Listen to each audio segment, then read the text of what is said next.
Thank you very much for joining me today on the podcast, Lauren. I hope you're having a great day. I want to kick off the podcast by kind of asking you a little bit about your background and getting into research and how you decided to get into the field of physiology, and also kind of looking a little bit more deeply into training for women, sex differences in training, and things like like how the menstrual cycle affects training outcomes. So, if you want to kind of explain to us how you came to that, I'd love to hear it. Sure. Well, thanks for having me. Before I became a scientist, I was a fitness professional. And so my interest in the resistance training literature and muscle physiology in general was really stemmed from my desire to maximize my own results and, be the best coach for my clients at the time. And I just really wanted to understand the why behind the what. And so once I had the opportunity to design my own research study and decided to, go back to get a master's degree and subsequently a PhD, I really wanted to study women because I am one, and because there was not as much data in women at the time. I think we've come a long way since then, but there's still definitely a mismatch there in terms of what we know or the data that we have in men that maybe we don't have as much in women. So one of the reasons I discovered scientists were hesitant, or in some cases unwilling, to study women was because of this concern around menstrual cycle or hormonal contraceptives and how you needed to theoretically control, quote unquote, for that. And it would make the research much more complicated if you had to do everything you needed to, answer the outcome of interest, but then also worry about standardizing training around the cycle, standardizing testing to a particular cycle phase, or recruiting all women on the same form of oral contraceptive. So it created a major barrier for a lot of labs to study female participants, because they just say, oh, it's so much easier. Let's just study men. We don't have to worry about all that. So part of the work that I did to really look at menstrual cycle phase and see how the muscle responds to resistance training was to answer the question, do these hormone profiles affect our adaptation? And also, if they don't, then we should stop worrying about it and maybe reduce that barrier, and more labs will start studying women. Yeah, I guess when I was getting into the industry as a personal trainer, I don't think in my personal training course I remember them going over any sex differences or anything all that much. I don't even remember them going through the menstrual cycle, or maybe I just wasn't paying attention at the time, because at the time I was like, I probably don't need to know this. And then I started working with women, and I was like, okay, maybe I do. When the time one comes up, and you're like, okay, now I'm dealing with something that I don't have any kind of idea about. So I guess I think a good place for us to start with that as well is what is the difference? What are the sex differences really between men and women when it does come to hormones, for example, because that's something that you'll hear all the time. Guys have more testosterone, women have more estrogen and progesterone. So are these just not present in females? Do females not have testosterone? Guys not have estrogen? What are the kind of differences here that we're... Well, it's definitely true that those hormone profile differences exist, and we see it dramatically during puberty when men have that surge in testosterone, and that is accompanied by an increase in muscle mass that women don't really experience during puberty. And so that's when we get kind of the most profound influence of testosterone, which is why if you have two adults, one man, one woman, and they're both untrained, the man will start out with more muscle and more strength because he has that advantage from having gone through puberty as a biological male. The idea that women would be unable to gain muscle at all, it was sort of posited by this theory that testosterone is sort of the driver of all muscle growth. And after a lot of years and a lot of research, we realize it's actually not that important for training-induced growth. So, like I said, it's important during development. It does give you that advantage as a man. But then when we talk about the actual response to resistance training and growing muscle and gaining strength, on a relative basis, men and women gain the same amount of size and strength, as a percentage of their starting point. So again, the man will start off bigger and stronger and probably end up bigger and stronger as well. But if you think about it, again, on relative to their starting point, the hypertrophic potential is very similar, despite this dramatic difference in testosterone. So what we've learned is that it's actually not this driver or predictive of your ability to gain muscle mass and strength. It's really only if you start using it at, exogenous testosterone, and then you're getting into these super physiological ranges that then, yes, there is an advantage. Yeah, I guess that's something that people don't really take into consideration, is like is that relative strength being similar enough over time. I think the thing that people can't maybe get their heads around is like, a guy might be able to add 2.5 kilos onto his bench, like, every week, like in a training block. But when it comes to maybe female, because relative increases is a lot higher percentage wise relative to what their one rep max is, they may have to use like a slightly different strategy. It's not because their bench isn't getting stronger, it's just not getting stronger relative to what the standard kind of plates that you may have in a gym, or the standard increase that you could do. So I guess like kind of following on from the kind of differences that we do see through the kind of period through that kind of period through puberty. Then when you come into the actual kind of menstrual cycle, I guess like there is a lot of information, good and bad, around like how we should kind of go about the menstrual cycle when it does come to like programming for females. But like, before we get into that, could you kind of give us an overview as to what is going on throughout the kind of menstrual cycle? So when a lot of people hear menstrual cycle, they're just thinking menstruation or your period. And that is part of the cycle, but it's not the whole cycle. So when the menstrual cycle begins with the menstrual period, all of the hormones that we're speaking about are low.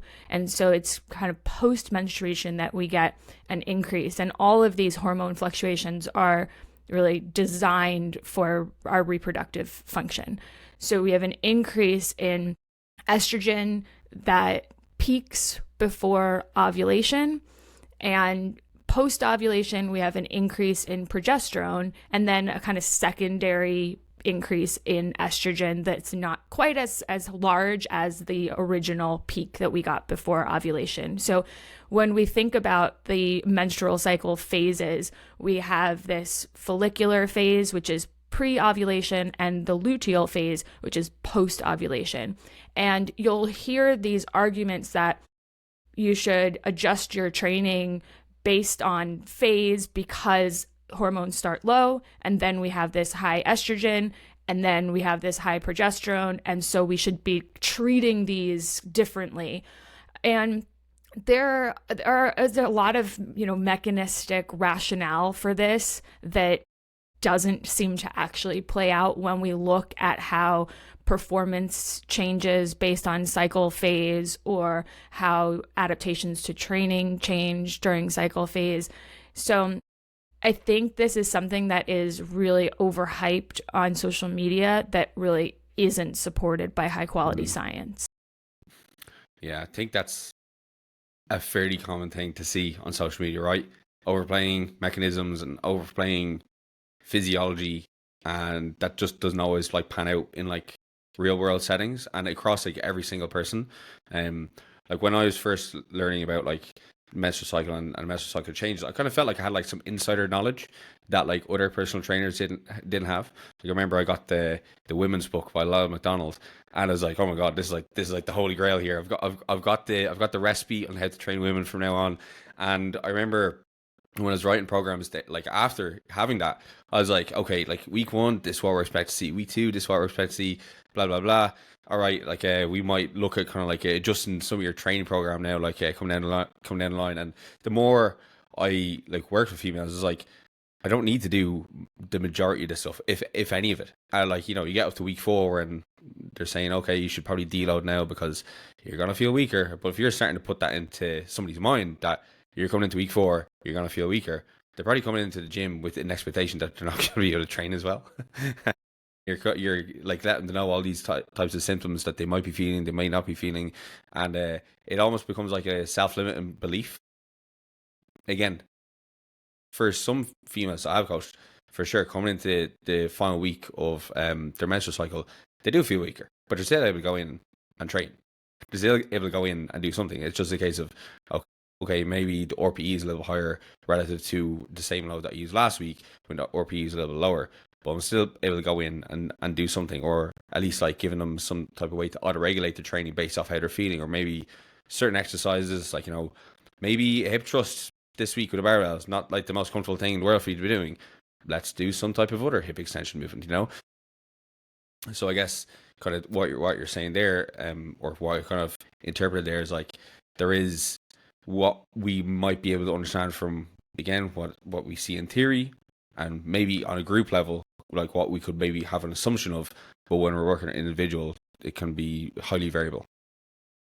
Well, that and this assumption that you can do this sort of week 1, week 2, week 3, week 4 is basically just saying, oh, everyone has a cycle that is exactly 4 weeks, and everyone's hormones are changing on this very predictable basis at these exact time points that we can kind of graph nicely.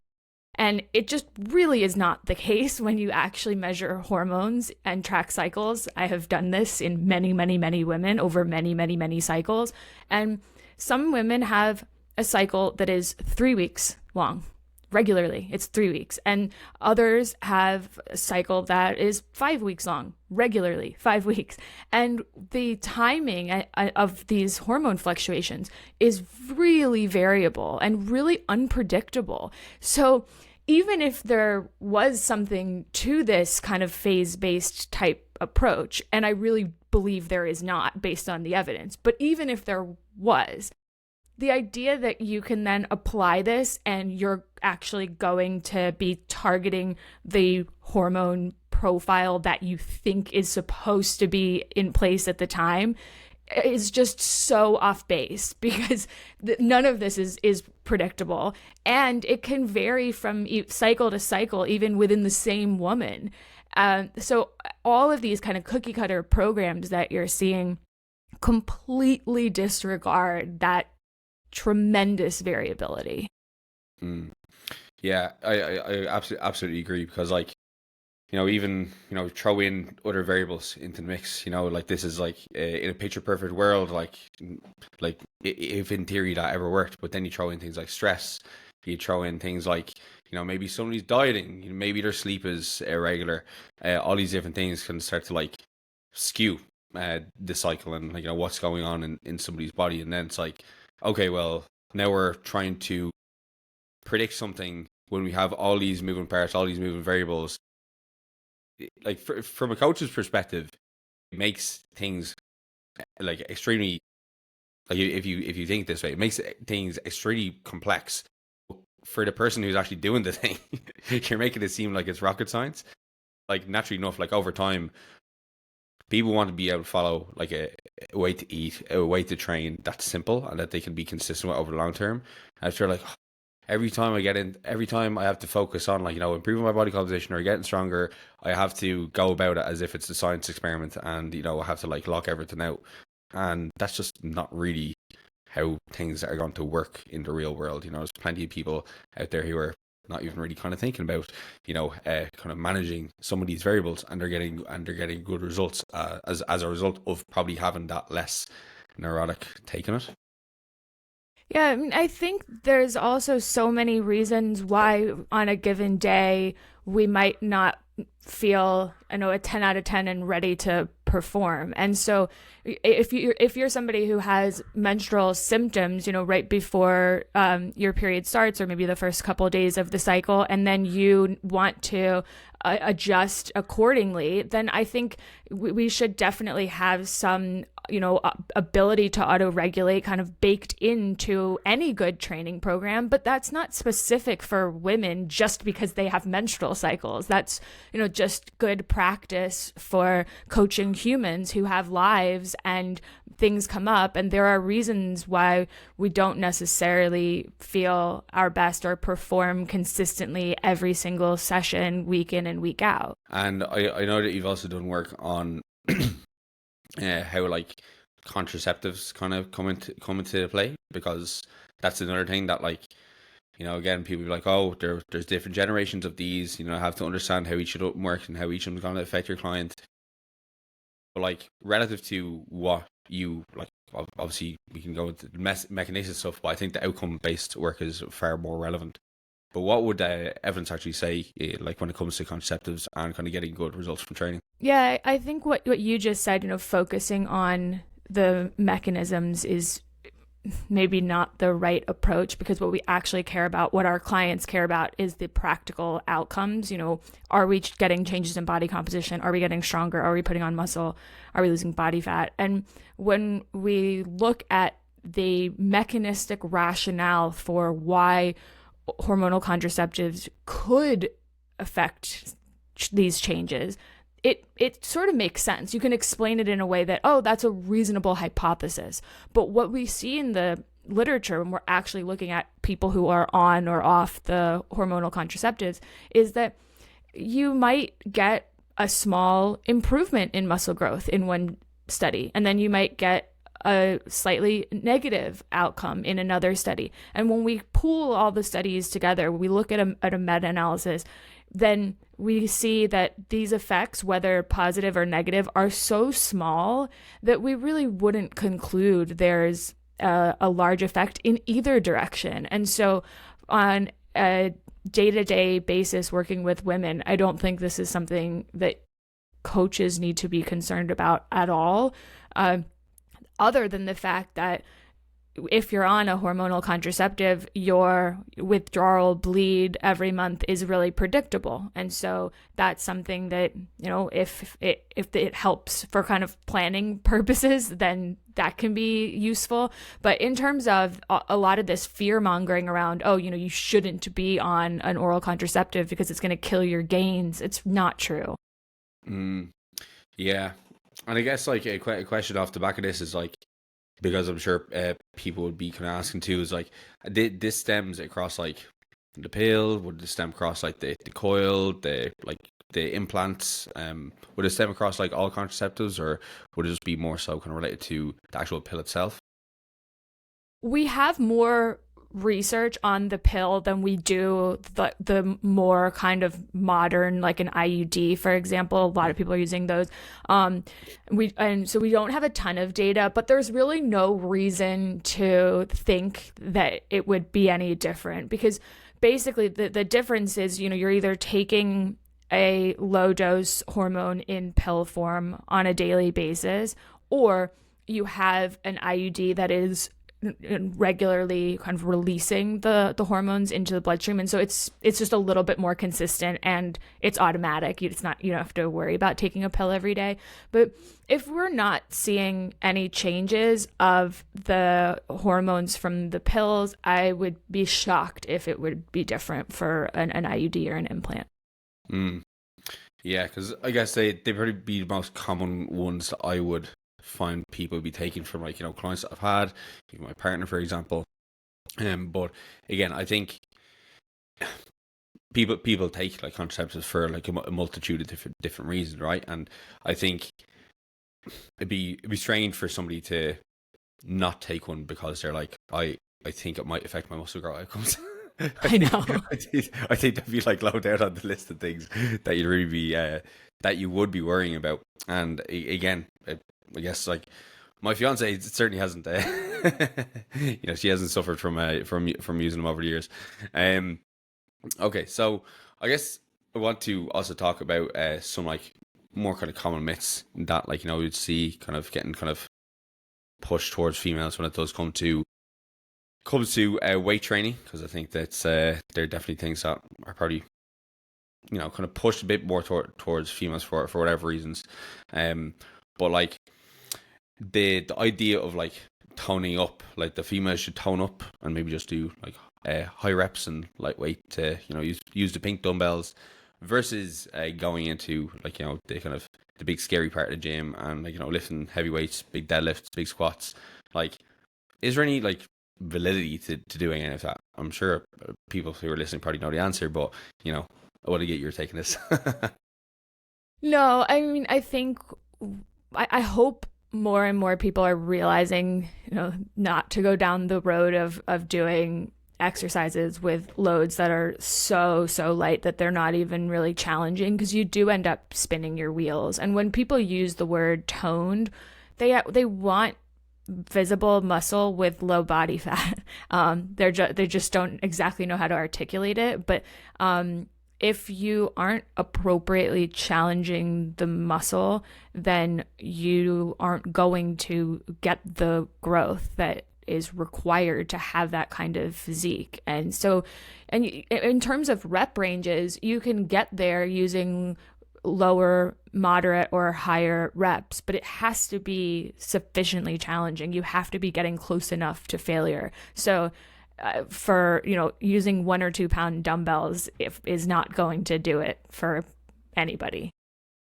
Yeah, I think one of the important things you mentioned there was like the intensity factor. Like, again, like you already kind of mentioned that the actual differences between sex, guys and like guys and girls, is not like any different really, like over the long term. Like the relative change are going to be the exact same, and we are all the same species at the end of the day. So like our muscle fibers are probably going to respond the exact same way to progressive overload, lifting heavy over time. And one thing I definitely noticed like about a lot of my female clients is when they get to the point of actually learning how to push themselves a little bit harder, because like sometimes they may not have had like the opportunity when they're growing up to be involved in a sport where they have a coach who's kind of grilling them to work really hard. Once they learn how to, they train harder a lot of times than guys do. Yeah, I mean, that's my experience as well with working with women. Is sometimes you kind of underestimate yourself early on, and so they'll be surprised what they're actually capable of. And that's why working with a coach can be really helpful, because you have someone there to give you that little push. And then once you see it, it can be really empowering, and then you want to chase that progression. I guess like kind of in the same vein, I have heard, and I don't know how true it is, but I have heard that women can handle a little bit more training volume than guys, and that they can potentially like sustain higher RPEs for more sets than guys can. Potentially, they can recover better between sets, or recover like handle more training volume per week overall. Is there any kind of truth to that statement? Not that we have solid data for, in my opinion. My experience from the practical side as working with people is that I see differences between individuals when it comes to that, way more than I would say there's a sex-based difference here, because I've had people who can just regularly crush sets of 10 to the same high RPE or low RAR, whichever you're using, and there's never like a drop off of reps, even when you're training really close to failure. And I've had other people who can never repeat that weight and set consistently over, let's say, 4 consecutive sets. It's always going to be a 10 and then a 9 and an 8 and a 7, regardless of even adjusting the rest periods.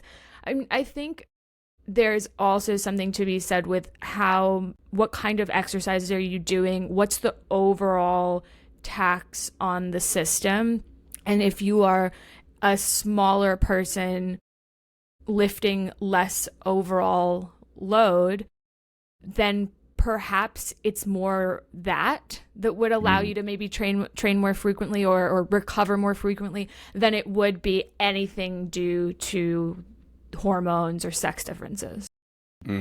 Yeah, no, that makes complete sense, because like training somebody who's earlier on in their kind of journey, even what their RP 10 feels like to them sometimes may not necessarily be, as taxing as a much stronger, more experienced person's RP10, just because with the relative load they're using, or even just their ability to kind of push to kind of like true momentary muscular failure.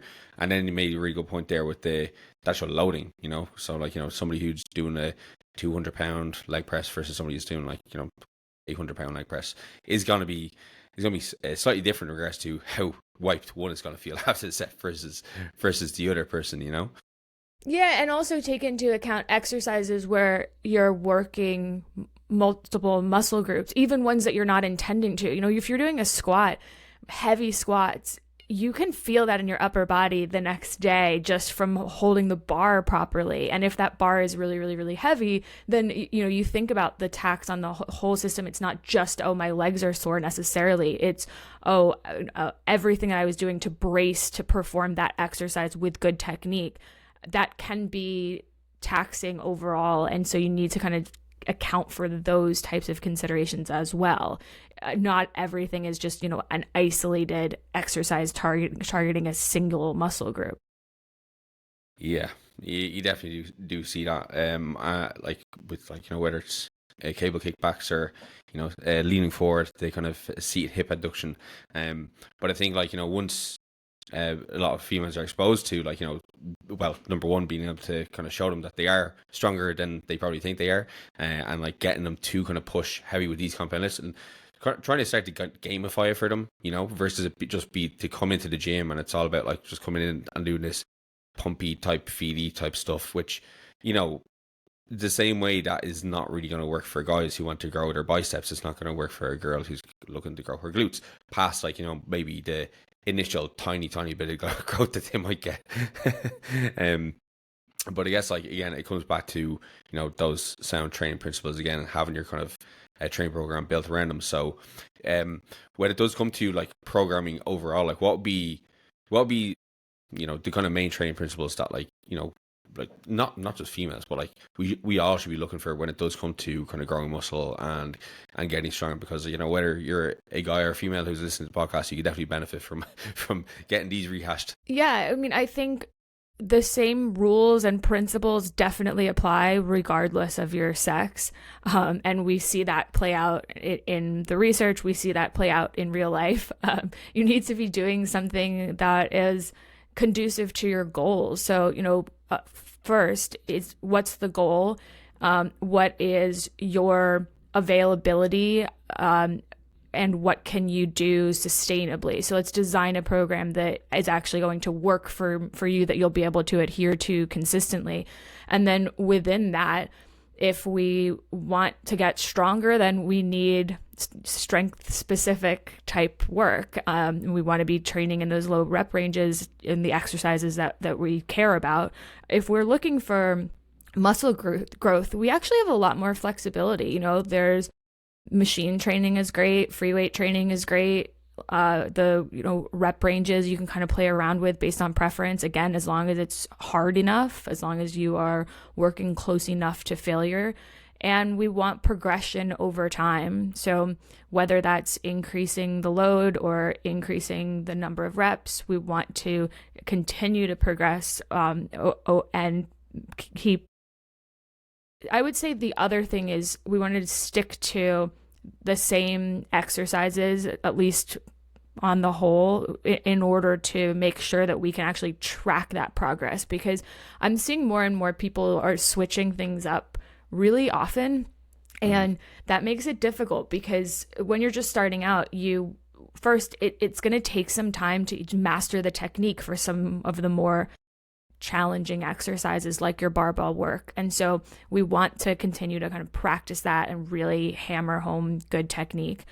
But then we also, if we're going to say, I made measurable progress, whether it's accumulating more volume or just watching the numbers go up strength wise, we need to be performing the same exercises consistently over time, so we actually know, I'm comparing this to the right thing.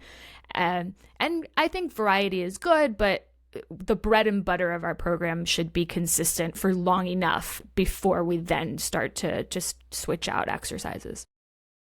I think program hopping and switching things up all the time is definitely one thing that probably stifles more people's progress than they'd like to admit. I think there's obviously the boredom and motivation aspect to it, but I also think there's the progress doesn't come as quick after, like, you're on a program for like 2 months. Like, you'll just be kind of clawing away at like getting a rep increase, or getting that extra 2.5 kilos on the bar. And I think, like, once that happens, people think there's like, oh, I've hit a plateau.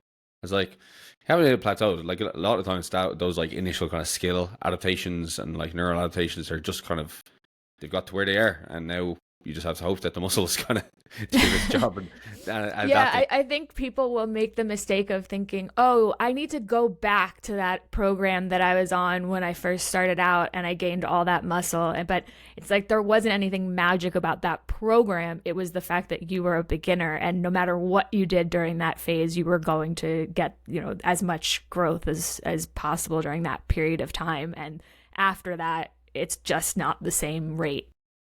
Yeah, literally ask anybody who's done Smolov Junior and they've done it a second time, and they'll tell you that does not work. Before I have a few more questions here that I didn't send over to you, so I'm gonna just kind of pick your brain here. So, I would train some females who are kind of coming into their kind of 40s, and I guess like one thing I'm always kind of asked with about them is like, well, number one, how do they know they're kind of coming up to like perimenopause? Like, what type of, like, how is this going to affect the training? How's it going to affect the results? And like, how to kind of navigate through it. And I guess like I want to get your kind of take on this, because I know you have done some kind of I did see you had a mass article coming out. Is it this month or is it next month?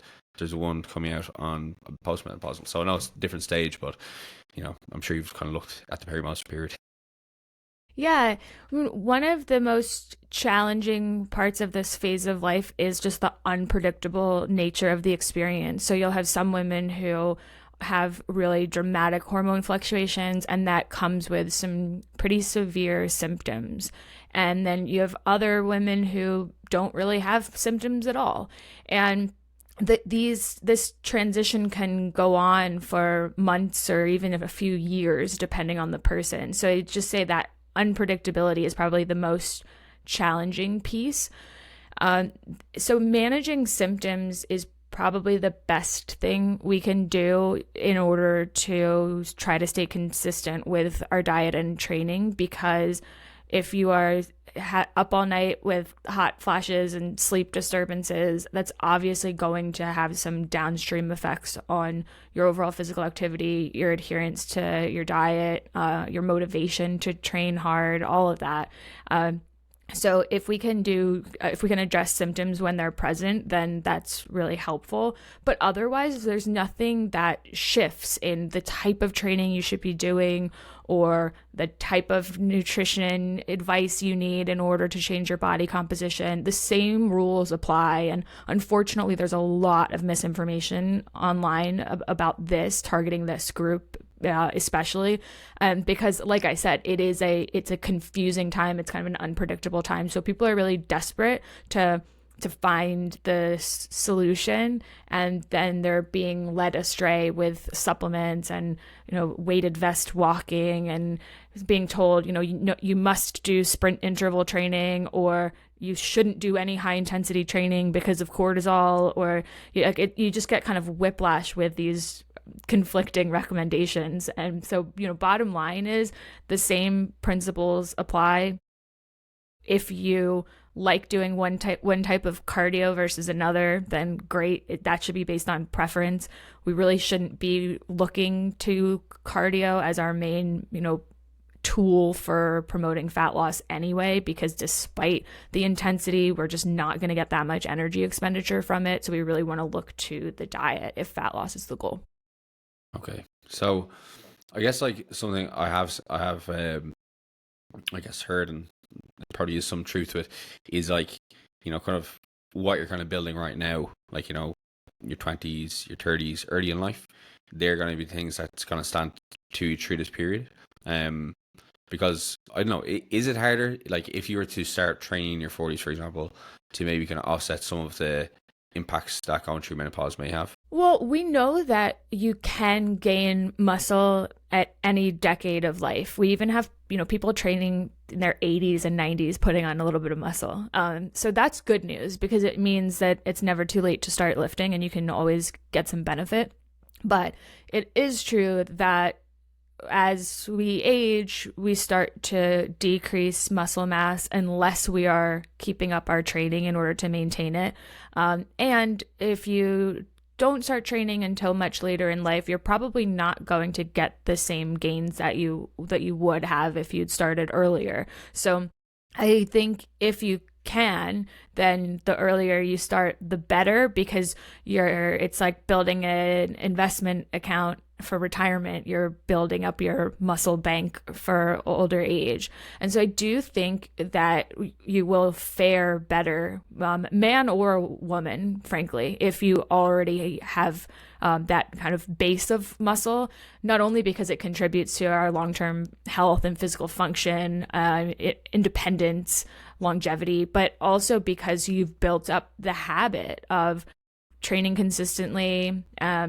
And that can be something that is really, really hard for people who are going through the menopause transition or post-menopause to try to then start building those habits. It can be really hard for them to do things consistently and for long enough to kind of see results. And so then they start looking for the next thing. And so I think if you're somebody who has already been training and building those habits in your 30s and 40s, and by the time you hit menopause, it will be an easier time for you to maintain some of those habits. Mm-hmm.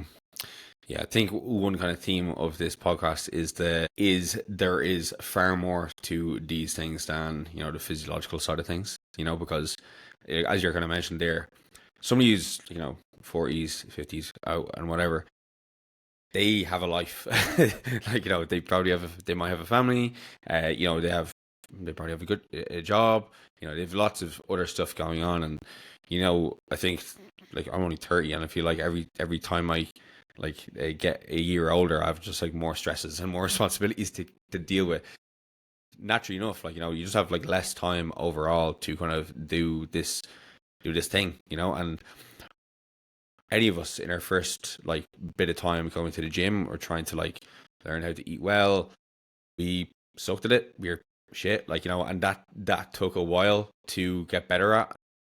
We probably had time at that point. I started training with weights when I was 15. I was in school, I didn't have anything else to really do other than try to study and actually and play sports, so I had lots of times there to kind of fuck up and and try to get better.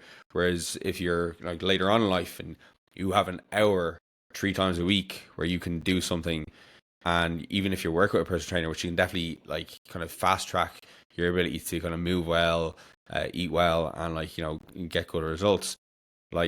There's a lot to train. There's all the movement capacity stuff. Obviously, as a lot of people age too, they just just the wear and tear of life just kind of gets them, and they end up developing could be random injuries that popped up that they never rehab properly, and now they are trying to kind of get themselves fit, and they have to work backwards through all this stuff, and then the accumulation of a lifetime of habits that maybe haven't been helping them. So I think there's so much of that probably doesn't get talked about when it does come to this kind of period for females.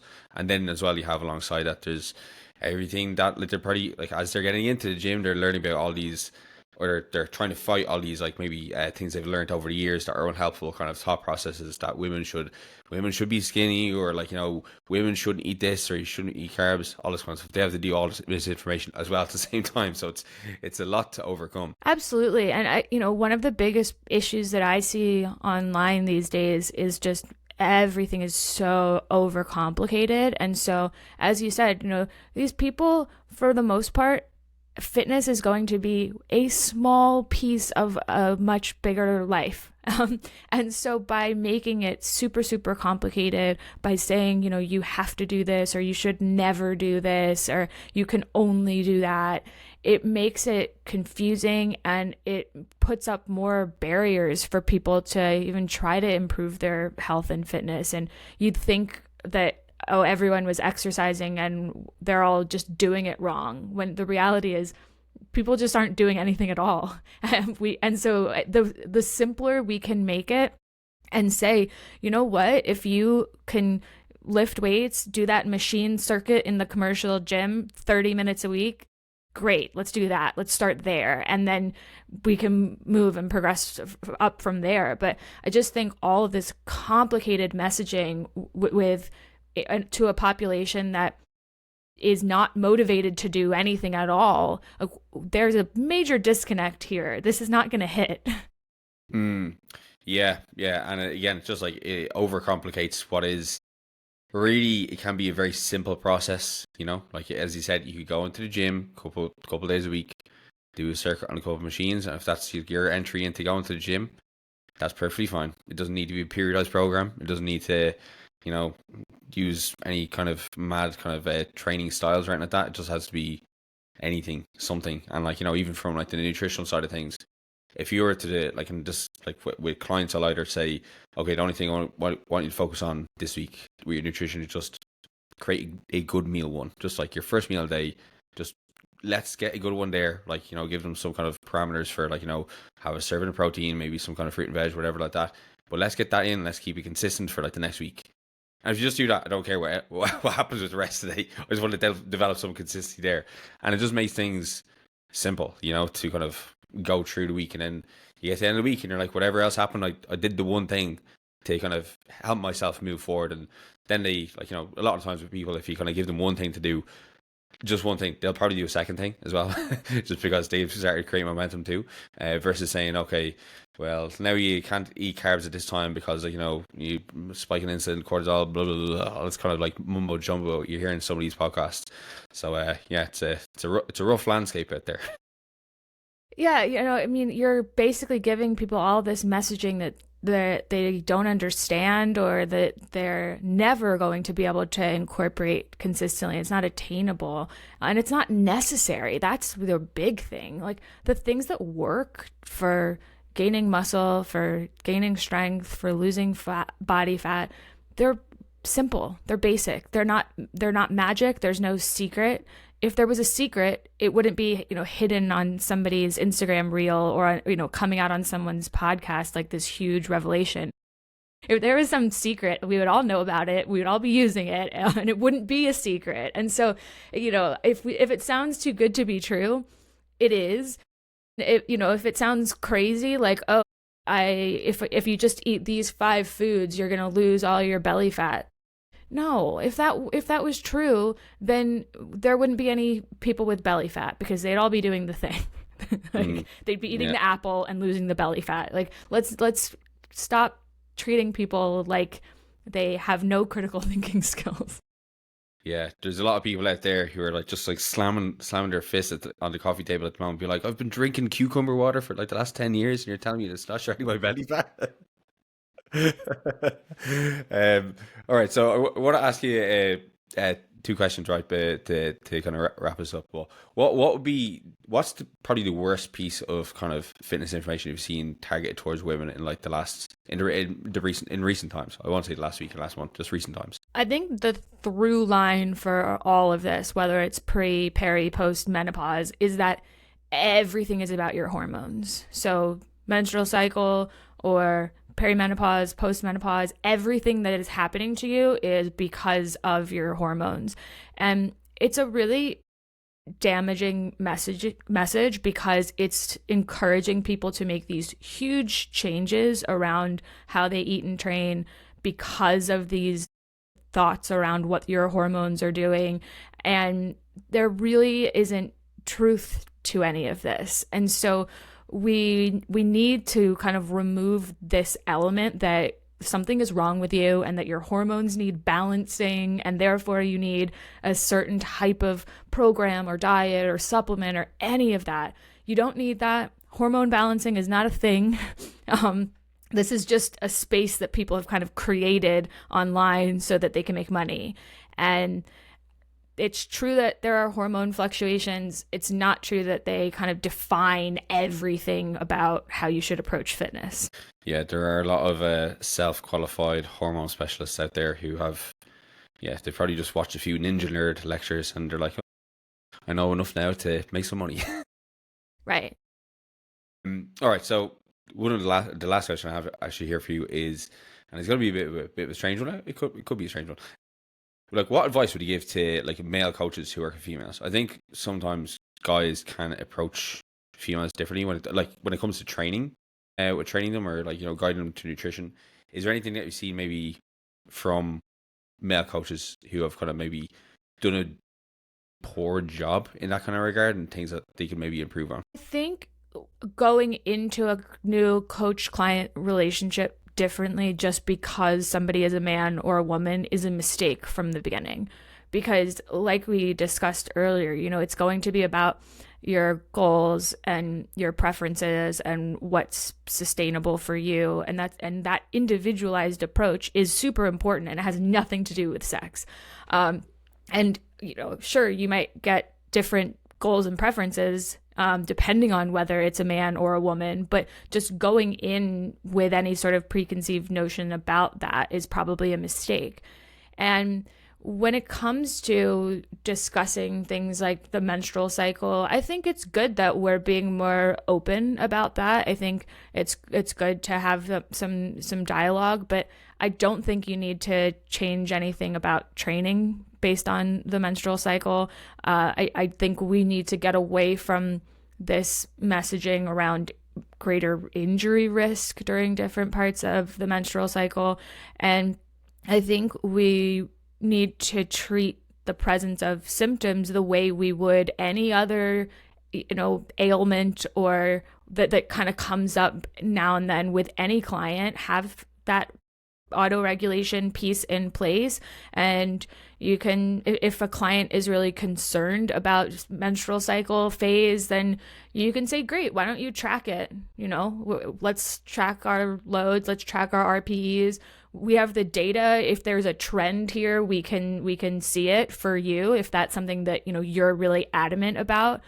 But I wouldn't go beyond that in terms of changing anything, because what we really see is that even if your subjective experience in a given session is different or worse, that objectively you're actually performing the same. And so I think this hyper focus on that for women is actually, again, making it more complicated and kind of putting it in their heads about when they should feel weaker or stronger. And that's not good from a psychological perspective, to have anyone expect to feel worse during a given time. So I would really get away from that lens and treat people as individuals and adjust their programming as needed for that individual. That's good coaching. Yeah, 100%. I was thinking the same when you were saying about coming in with preconceived notions, because I think there is sometimes female clients signs up and you're like, okay, so I'm assuming you want to grow your legs, you want to grow your bum. I've worked with many female clients who haven't cared all that much about kind of growing those areas. They want to just get bigger in other areas, or they want to go to powerlifting. It might be a side plus, just the same way getting bigger arms would be, but it's not everybody's goal. It's the exact same if you're working with guys, sometimes the guys don't want to train their legs, and that's okay. Just because I think all of us manly men should train their legs doesn't mean that every guy has the same thought as me. And then as well on the menstrual cycle thing, the menstrual cycle side of things, I think for guys it can be hard for us to not be able to resonate with females about it, right? Because we don't know what it feels like. We just have been told what it feels like. And I think if you're somebody who hasn't spent an awful lot of time around females and you just kind of heard what it is, maybe from people that you have met who've had very bad symptoms, you kind of come into it thinking that, okay, well, everybody is going to have these extreme symptoms. This is what it's like. And, I need to kind of coddle this person around this time of month, be like, oh, poor you kind of thing. But again, as you said, individual. That's what it's all about. Like, again, play to the individual. If somebody is experiencing worse symptoms than others, and they don't necessarily need you to be coming in and saying like, oh, like poor you, pat in the back kind of thing. Kind of step away. Like, know your kind of place, know your boundaries with those type of things. But then there's also going to be times where you're going to be working with somebody who, like, they're not faced. They're like business as usual. Like, it's a bit of an inconvenience, but we'll crack on. And that's why communication is so important, because then you're able to give the client what they need, which is either like, all right, we're going to power through, or, okay, let's make some adjustments. And so you can't assume that they need one versus the other, because it's going to depend on that individual on that day. Absolutely. Lauren, thank you very much for joining me today. Would you like to let the listeners know where else they can find more of your good work?